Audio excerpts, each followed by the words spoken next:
Graça e paz. Sejam todos muito bem-vindos a mais um Tempo com Jesus. Nesta manhã eu gostaria de falar sobre a prosperidade e sobre a adversidade. Na verdade, a prosperidade é um momento em que todos nós gozamos e somos realmente abençoados e tentamos desfrutar da melhor maneira possível esse tempo de prosperidade. Mas o maior problema é quando as adversidades batem à nossa porta, quando estas assolam as nossas vidas e às vezes temos dificuldade em saber lidar com elas. E aqui no livro de Eclesiastes, capítulo 7, versos 13, o autor do livro de Eclesiastes nos fala palavras de sabedoria, palavras que nós devemos nos identificar com elas, gravá-las no nosso coração e certamente colocá-las em prática. E gostaria de fazer menção de algumas delas, porque acredito que será de grande proveito para as nossas vidas. Eclesiastes capítulo 7, versos 13 diz: atenta para a obra de Deus, porque quem poderá endireitar o que ele fez torto? No dia da prosperidade, goza do bem, mas no dia da adversidade, considera. Olha só, aqui o Senhor diz para nós, através do autor do livro de Eclesiastes, que no dia da prosperidade devemos de gozar deste bem, mas no dia da adversidade devemos considerar. A própria palavra, ela nos revela que os dias serão maus. Já no livro de Mateus diz que basta a cada dia o seu mal.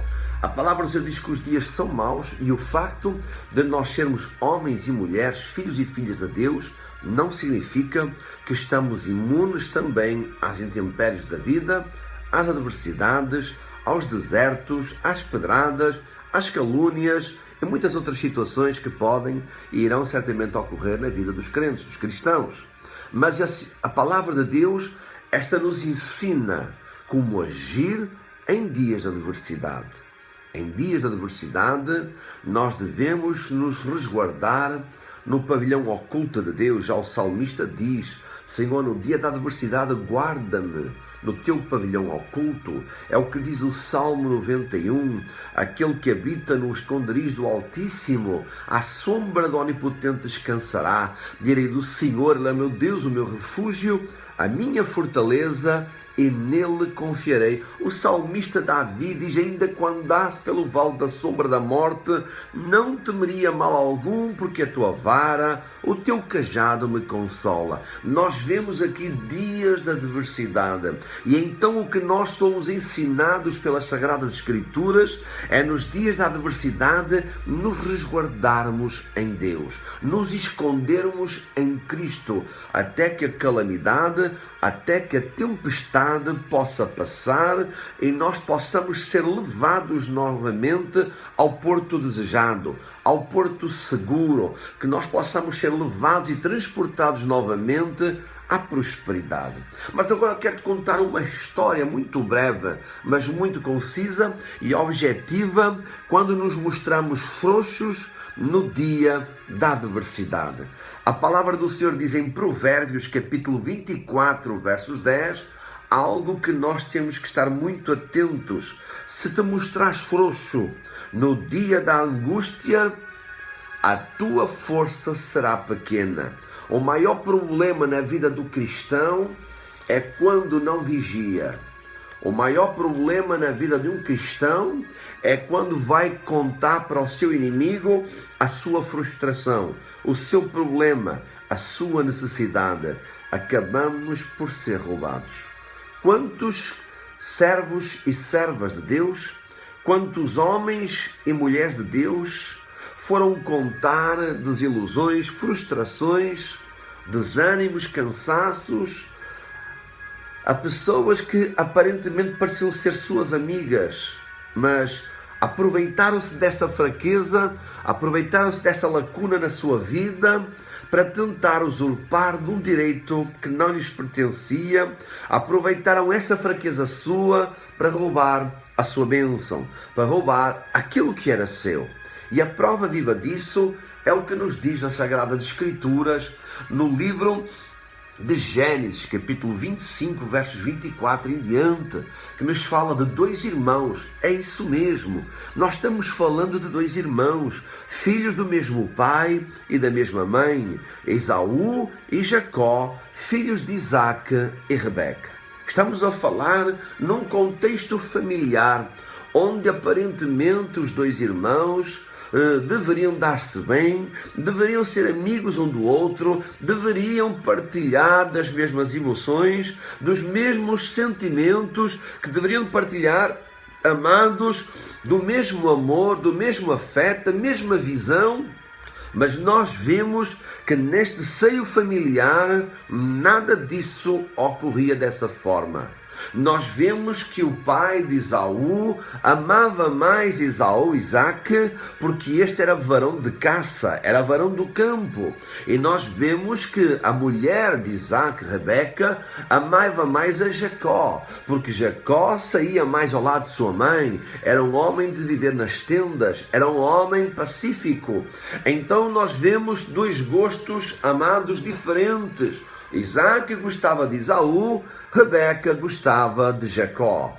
E olha, Jacó era um homem de tenda, era um homem que passava muito tempo na sua casa e ele conhecia muito bem o estado emocional, amados, de Esaú, sabia que este era um provedor, mas ele também sabia que, amados, quando seria bom tempo para a caça ou supostamente quando não seria. Este também certamente deveria todos os dias ouvir relatos de Esaú sobre as frustrações ou sobre as conquistas na caça.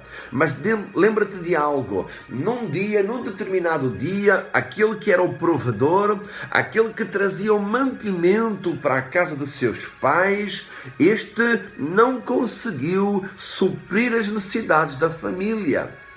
E a Bíblia nos ensina que Jacó, com uma artimanha, com uma astúcia, Jacó aqui tipifica o inimigo das nossas almas, como eu falei, tipifica o inimigo das nossas almas, que também, amados, quando Jesus passou pela tentação no deserto, que esteve 40 dias e 40 noites sem comer e sem beber, é interessante que Satanás, Mamon, ele tentou, amados, induzir Jesus à fatalidade, à queda, querendo roubar de Jesus a sua primogenitura. E no 40º dia, Satanás disse para Jesus: se tu és o Filho de Deus, olha, ele colocou em dúvida, ele colocou em questão a idoneidade do Filho de Deus. Ele tentou o Senhor por 3 vezes, mas sabendo que o problema de Jesus naquele momento era a fome, era a sede, porque ele estava num lugar de escassez de recursos, ele estava jejuando, ele estava orando há 40 dias,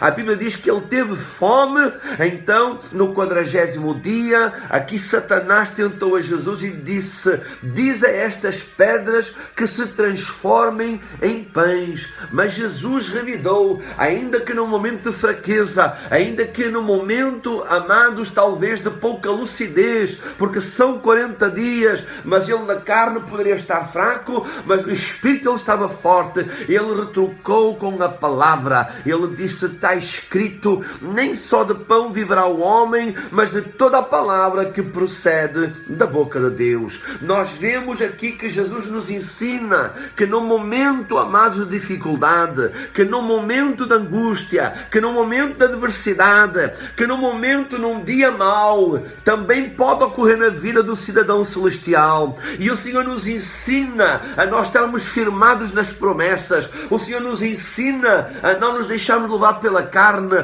pelas emoções, pela sedução, pelos prazeres desta vida, mas Ele nos ensina a regarmos as promessas. Ele nos ensina a estarmos firmados, Ele nos ensina a não vacilarmos. Mas nós vemos aqui que Esaú, ele veio num dia fracassado da sua caça, ele não conseguiu mantimento, ele não conseguiu trazer para a casa de seu pai o mantimento cotidiano, que era usual ocorrer, amados, através da sua perícia, através das suas conquistas. Mas seu irmão Jacó, astuto, ardiloso, porque o seu nome já diz, Jacó significa roubador, Jacó significa aquele que agarra no calcanhar, Jacó significa usurpador. Este, conhecendo uma fraqueza do seu irmão, ele sabia que a fraqueza do seu irmão era a boca, era o ventre, e ele sabia, amados, que se calhar a Bíblia não diz, mas eu posso pensar que talvez naquele dia ele já tivesse um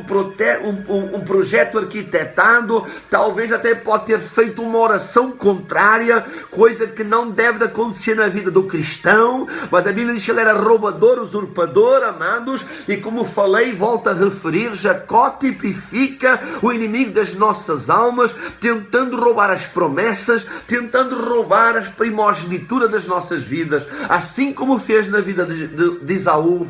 E então Esaú sentiu o cheirinho da comida, de um guisado vermelho, um prato de lentilhas, e é interessante que a Bíblia nos diz que Jacó previamente sabia que seu irmão iria retornar para aquele lugar, com ou sem caça. Ele sabia que ele iria vir faminto, sem energias, cansado, e então numa distância entre o seu irmão e entre as tendas de seu pai e da sua mãe, previamente ele fez aquele guisado, porque ele sabia da fraqueza do seu irmão, ele saberia que o seu irmão, pelo cheiro, ele iria ser atraído e certamente ele iria cair na presença de Deus.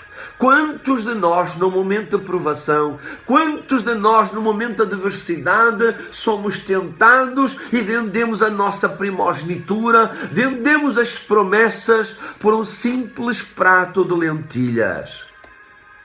Não convém que isso se faça assim. E quando este chegou perto de Jacó, ainda que era irmão, ainda que supostamente eram amigos, ainda que supostamente eram família, disse: dá-me de comer, porque estou a ponto de morrer. Era isso que Jacó queria ouvir. Não contes o teu problema para o teu inimigo. Não contes a tua adversidade para quem, amados, não te ama de verdade. Lembra-te que quando contas um problema para a pessoa errada, essa pessoa errada vai aproveitar o teu problema para levar vantagem sobre a tua vida. Quem está muitas das vezes do teu lado não quer algo igual àquilo que tu tens. Quer aquilo que tu tens. Quer aquilo que usufruis, quer aquilo que tu conquistastes. Por isso fica esperto. Se tens algum problema, se tens alguma necessidade, leva a Deus, porque Ele compreende o teu coração, compreende a tua vida, Ele sabe da tua necessidade. E a Bíblia diz para nós nos resguardarmos no oculto, para fecharmos a porta do nosso quarto e falarmos com Deus, porque o nosso Pai que está em oculto, Ele consegue entender o nosso coração. Esaú falou de uma frustração. Esaú falou de um problema para seu irmão. E seu irmão disse: eu dou-te de comer, mas vende-me a tua primogenitura. Jacó fez um negócio com Esaú. Quando o cristão está passando por uma prova, Satanás, o inimigo das nossas almas, diz: o teu Deus não te pode fazer um milagre, mas eu posso. Se tu me venderes a tua alma, eu dar-te-ei fama e fortuna e reconhecimento a nível mundial. Quantas pessoas venderam a sua alma e hoje estão no inferno, a troco de uma simples prosperidade ou até de uma fama, de uma fortuna? Lembra-te, o nosso Deus é poderoso para te dar tudo isso. Apenas na provação quer ver se tu és fiel, quer ver se tu o amas por aquilo que Ele é, ou se é apenas por aquilo que Ele te pode oferecer. Mas Deus quer te fazer bem no fim da provação. É o que a palavra de Deus no livro de Deuteronômio, capítulo 8. Que Ele te provou, te deixou ter fome, ter sede, para no fim te fazer o bem. É o que a Bíblia diz. O grande problema é quando no meio da provação, da tentação, da adversidade, nós nos deixamos seduzir pela necessidade, pelos pratos de lentilhas. Jacó astutamente, ardilosamente disse para Esaú: vende-me a tua primogenitura. Ele disse: tudo bem, eu vendo. Ele disse: jura-me diante do Senhor. Ele jurou. E naquele momento Jacó serviu-lhe de comer, serviu-lhe de beber, e este se regalou, se fartou e seguiu o caminho até sua casa. Outra vez, outra feita, amados, antes de Isaac partir, porque ele já era avançado em dias, os seus olhos já estavam escurecidos, antes dele partir, queria comer um guisado feito por seu filho Esaú, porque ele sabia fazer um guisado saboroso. Rebeca, esposa de Isaac, que amava a Jacó, ouvindo isso, antecipou-se e foi falar com Jacó: teu irmão Esaú está indo à caça, porque teu pai lhe pediu um guisado saboroso antes de partir para o abençoar. Esta preparou o guisado e deu a Jacó, e este deu de comer e de beber a seu pai Isaac. E quando Isaac se comeu e bebeu, se regalou, na hora de abençoar, ele disse para Jacó: és tu Esaú? Ele disse: sim, pai, sou eu. E Isaac disse: a voz é de Esaú. Mas ele pegou o vestido, as vestes de gala de Esaú e disse: mas a pele é de Esaú. E este, como não via, foi enganado e começou a abençoar com a bênção da primogenitura a Jacó. Depois de Jacó se ter ausentado da presença do pai, chega Esaú com o seu guisado. E quando este chega: meu pai, está aqui o guisado, tu me pediste, abençoa a minha vida. E a Bíblia diz que Isaac estremeceu de um estremecimento muito grande e disse: Jacó, teu irmão, te roubou, ele me enganou e eu o abençoei. Ainda que Esaú chorou, ainda que Esaú implorou, amados, a bênção da primogenitura foi-lhe roubada, porque ele desvalorizou o melhor de Deus, porque ele não acreditou, porque ele não regou as promessas de Deus. Quantos cristãos em todo o mundo estão vendendo a sua primogenitura por um simples prato de lentilhas? Queridos, amados, ouvintes e irmãos, não deixes de seduzir para aquilo que os 5 sentidos terrenos te possam querer mostrar. Lembra-te, o crente que é de cima busca as coisas que são de cima, onde Cristo está sentado à destra de Deus.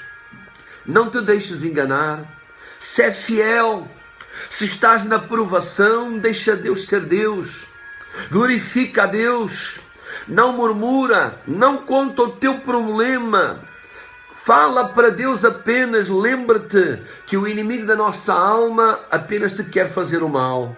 Ele veio para roubar, para matar e para destruir, mas Jesus veio para te dar vida e vida com abundância. Se estás passando por essa prova, por essa tribulação ou por essa adversidade, se estás no deserto da vida, lembra-te, ser fiel até ao fim, porque certamente tu vais atravessar o Jordão, este vai se abrir e tu chegarás a Canaã celestial, tu chegarás à terra prometida. Crê somente e não temas, porque o Senhor Deus é contigo por onde tu quer que tu andares. Meu querido e amado irmão, conta somente os teus problemas para Deus, porque Ele é o único que te compreende, é o único que te pode ajudar e é o único que te pode conduzir em conquista, livramento e vitória. Eu deixo esta palavra nesta manhã para que tu possas orar e meditar. E se tens deixado de seduzir pelas adversidades, pelas circunstâncias da vida, e se por algum momento quebraste a tua aliança de fidelidade com o Senhor, o conselho que eu te dou é refazer essa aliança. O conselho que eu te dou é pedir perdão ao Senhor, refazer essa aliança, esse pacto de fidelidade, para que as promessas não venham a ser roubadas, para que a bênção da primogenitura não seja destruída da tua vida. Lembra-te, aquele que te prometeu é poderoso para cumprir na tua vida a promessa. Aquele que te prometeu é poderoso para fazer na tua vida, nas nossas vidas, tudo muito mais além daquilo que nós pedimos ou pensamos, segundo o poder que em nós opera. eu deixo esta mensagem, que ela possa trazer luz, que ela possa trazer esperança, que ela possa produzir vida sobre o teu caminhar, que tu possas refletir, que tu possas regar as promessas, independentemente das circunstâncias, e que o Senhor te dê livramento e vitória e te possa levar à terra, amados, da conquista de vitória. Lembra-te, Josué e Caleb foram fiéis, neles houve um espírito diferente e eles entraram na terra prometida. Na próxima terça-feira, se Deus quiser, nós estaremos no ar às 10h30 da manhã para mais um tempo com Jesus. Até lá, rega as promessas para chegar à terra prometida, terra de livramento e de vitória e de abundância. Que Deus te abençoe. Amém.